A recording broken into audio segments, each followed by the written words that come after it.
Y'all give me a couple seconds. Give me a couple seconds. Get my emotions back intact. But yeah, the mask, right?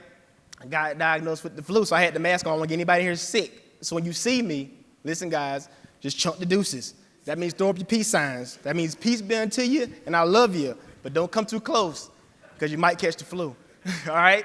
But seriously, guys, I feel a lot better. Thank you for everybody that reached out to me and said they're praying for it to get better. I love it. And I'll tell you guys this. I had a grand elaborate speech planned, and I had notes galore, but I'll tell you guys what, all those notes are in the car. I said, you know what? I talked to my wife last night. She said, hey, Adam, look, this is your life. You lived it. You don't need any notes. Just go up there and tell them a story. And if I could touch one person in the room, that's why it was so important for me to be here, because 4 conventions ago, I was walking in the back, and I seen the stage with the monitor. I said, man, Adam, boy, you got to be there.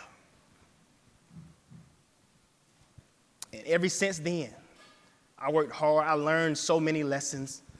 I took so many losses over those past 24 months, but I'm back here now, and I'm living my dream right now. So guys, bear with me. I'm here to talk about a specific topic, though, and that's what I really want to get to.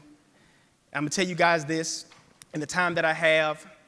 So me and my organization, like John Kite alluded to earlier, and Jared Ewan told him about, during the summer months, during April, May, June, I led my team in a direction where it was, hey, guys, look, we don't need to buy leads anymore.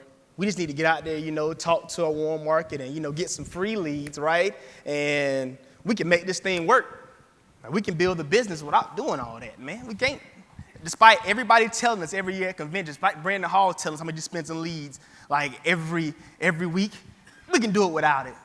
Without Barry Clarkson telling us, hey, look, man, I buy leads. You got to buy leads. It's an essential part of the business.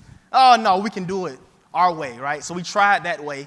And I'll tell you guys, we submitted about 30,000 in overall production that month. And I was an RM. I had just qualified for RM. I'll tell you guys what my mindset was at that time, too.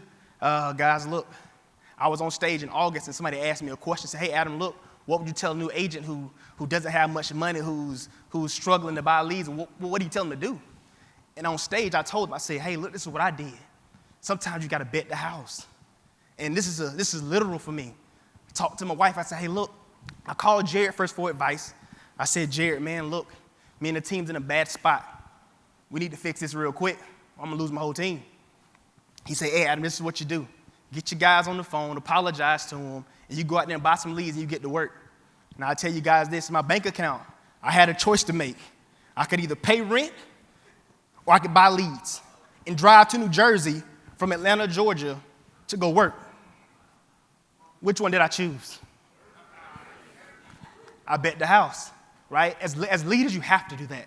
Like in this business, it's not easy. It never will be easy. I want to shout out my core guys, though, because, listen, without them, I'm not up here. So for Alan, Rashad, Marcus, Anthony Ashley's not here, no. Tanika, she's here now, but that core group that I have now, I don't have a big organization. I have probably 12 to 15 unique writers a month, but my core group is about 6 people. So I'll tell you guys, I want to give you guys some specific details you can take away. So here are the numbers. Hey, guys, I told them all, go out there and get a standing order for about 15 to 20 leads a week, right? Based on those numbers, according to Jared and according to Barry, this is how the business works. Go buy 15 leads, you'll set about 12 appointments, and out of those 12 appointments, you'll make about 5 or 6 sales a week, right? That's about $5,000 in APV submitted a week. Now, if you got 4 or 5 people doing that on a weekly basis, that's 100,000, 120,000. So by October, we had got to a point where we submitted over 120,000 in business in a 90-day spell. See, guys, that part of the business isn't hard. So I don't want to spend much time on that, right? Because I firmly believe that this business is 80% mental and 20% physical. And that's kind of high. It's probably more 90-10, right? So I want to give you guys something to help your mindset.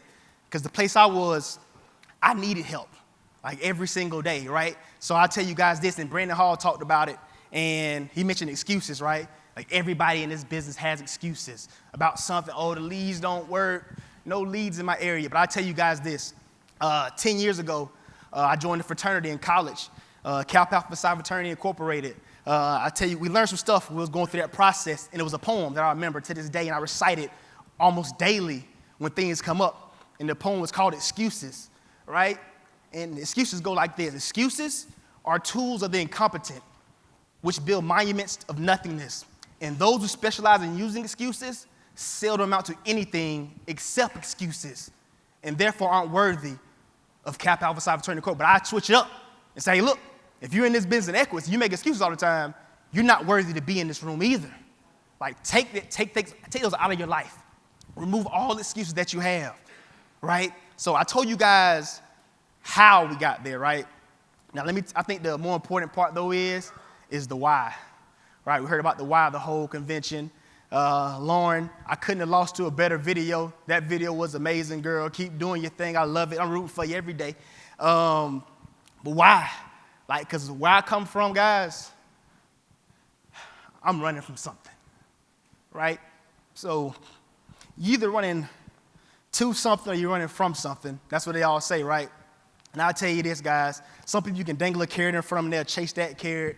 But some people have a Rottweiler behind them, a big ugly dog behind them. And it's chasing them. It's chasing them constantly. Let me tell you guys what. My big ugly dog is my past. Growing up, single mom, raising two grown boys, $20,000 a year salary, right? That's tough. Growing up in a house in my grandma's house, where roaches and rats everywhere, right? It was common to eat at a table with roaches at the table. So I've been broke before, so I've never been scared to go broke. So being in the house wasn't that hard for me. I know what broke looks like. I don't want to go back. So when these guys told me this is the formula, I had to take it and run with it. So I want to leave you guys, I only have a couple minutes left. I'm going to leave you guys with a couple leadership topics, because it's one person in this room who was like me, who was pacing in the back, sitting there like, I want my shot. Like, I need my shot, right? I want to give you guys something to take home. One, as a leader, guys, look, you have to remain tough in this business. If you're the leader of your ship, when the captain of the ship, like when the boat gets rocky, the captain of the ship, he can't panic. Because if the captain starts panicking, what happens to the whole crew? They start jumping overboard. That's this business. So if you're the leader of your team and you start panicking, oh my goodness, oh, my leads are bad, my bank account's hurting, oh, we're getting eviction letters month to month, 2 months in a row, what are we gonna do? I could have went and got a regular job. I could have. That's not meant for me. So as a leader, always remain tough. Humility, always remain humble. Never get too high and mighty where you can't pick up the phone and call a Jared and say, hey, Jared, look, boy, this ain't working. Help me out. I need something, right?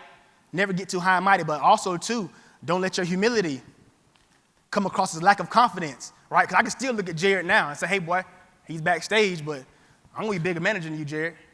I can look at Nick Theodore and tell him the same thing. Hey, look, I'm coming for you. Pete, I'm coming for you, too. And that's real, right? But lastly, guys, I end you with this, and this is my only plea. Like, every day you wake up, like, having your why is important. But guys, never stop dreaming. Like, that's it. If you wake up every day with a dream, with the why, there's nothing you can accomplish. Never stop dreaming, never quit. Equus Nation, I love y'all.